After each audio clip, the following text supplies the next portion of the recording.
The best thing in the world is ideas. None of us do anything without an idea. Even if it's you look in the cupboard and there's no coffee, you get an idea to go to the store and get some coffee. So there's ideas for everything, and I love to try to catch ideas and catch an idea that I fall in love with. And then I know exactly what to do. Stay true to that idea, translate it to one medium or another. You know, just realize the ideas that you fall in love with.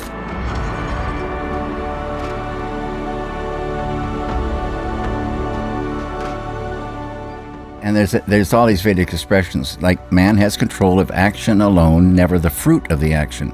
So I take that as meaning you do what you believe in, you're translating those ideas, and when they're finished, you say, okay, it's done, and you don't know how it will go in the world.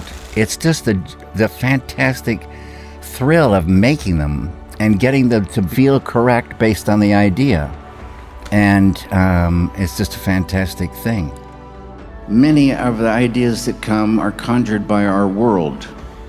And we all know that there's many mysteries, and I always say that human beings are like detectives. We want to know what's going on and what the truth of the thing is. And we see our world and we feel it, and we feel there's things going on, and then sometimes these ideas come and they string themselves together. The filmmaker has to understand the thing for himself or herself, but when things get abstract or a little bit abstract, there's room for many interpretations, and each person should be able to make up his or her mind to feel what the things mean. David Lynch was a true cinematic pioneer.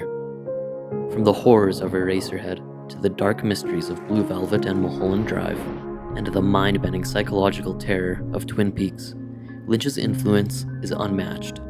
With a career spanning 58 years, he's earned multiple Academy Award nominations for Best Director, won the prestigious Golden Lion for Lifetime Achievement in 2006, and an honorary Academy Award in 2019, among many other accolades.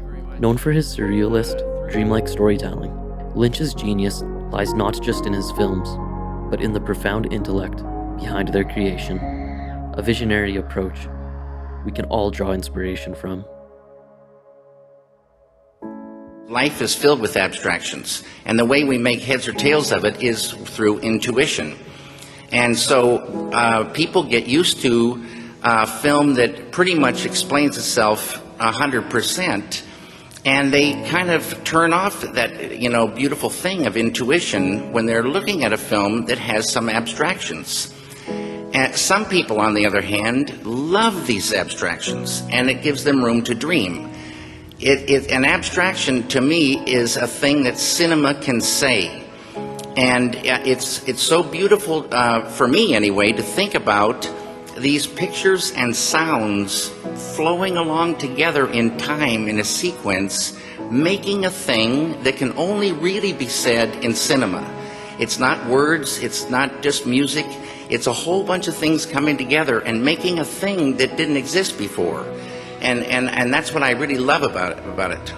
It's up to the people then, to find their own, interpretation. It doesn't really matter what I think. Every screening, no matter what, even all the frames of the film are exactly the same, but there's no two screenings that are exactly the same. It's the viewer and the picture and sound, and it makes a circle, and it just goes like that.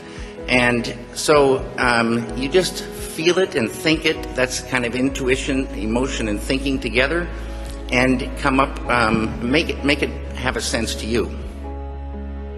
And people have a right to analyze the thing and say what it is for them, and to criticize it one way or another. It's beautiful.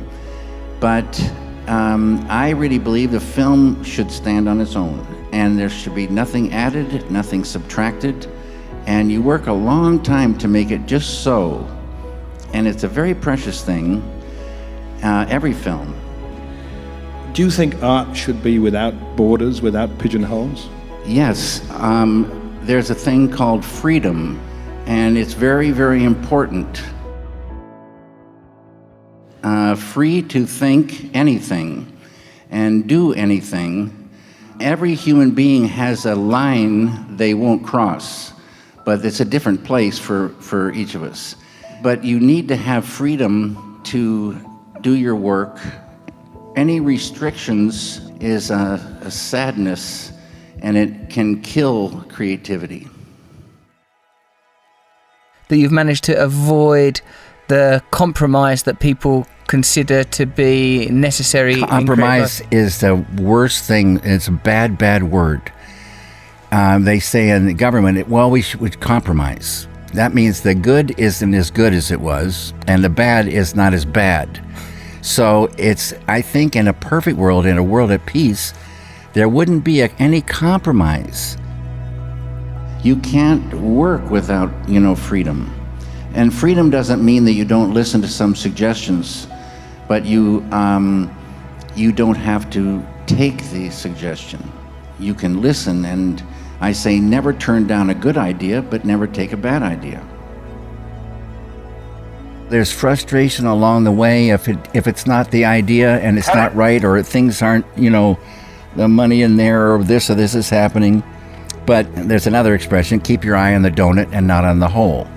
So just keep concentrating on, from the television screen in your mind or the big screen in your mind or whatever it is, get those things, every detail of that as good as you can get in front of you to get on the film or in the painting or whatever. I always say every medium talks to you. And a lot of the mediums, even cinema, is a little bit action and reaction. For instance, in a rehearsal, you watch a rehearsal and then you react to that. And if it's not exactly right based on the idea, you go talk to the actors.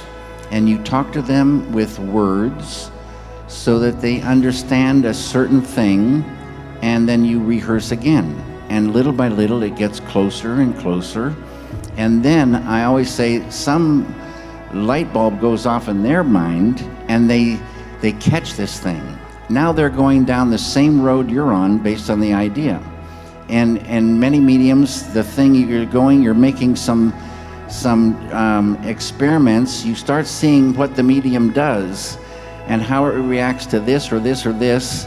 It's almost a dialogue with the medium. And then you find your way with that particular medium, and then from then on, it's ideas flowing in that particular medium's talk, and away you go. What for you is the most enjoyable part of the process? Is it the preparation, working on the script? Is it the actual shooting, working with the actors? Or is it the post-production? Every aspect is enjoyable, and every aspect is critical. So it's just beautiful. It's a beautiful world making a film, and the crew and the cast, you become like a family. It's very, very beautiful. And as I say, every element is so important, is critical to the whole. So you work until each thing feels correct, and then you have a chance of the whole working. On January 16th, 2025, the world lost David Lynch.